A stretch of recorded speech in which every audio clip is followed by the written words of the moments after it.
سوال یہ موصول ہوا کہ اگر میاں بیوی میں علیحدگی ہو جائے اور خاوند کہہ دے کہ میں بچوں سے دستبردار ہوتا ہوں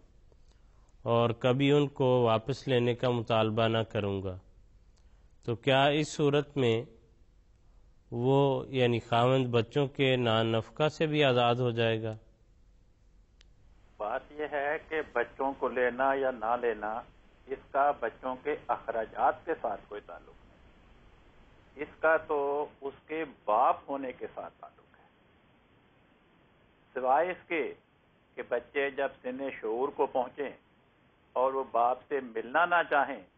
باپ سے میل ملاقات پسند نہ کریں کہ ہم باپ سے ملنا نہیں چاہتے، تو پھر بچوں کی اس بے رخی اور بدسلوکی کی بنا پر پھر باپ ان اخراجات سے آزاد ہو جاتا ہے۔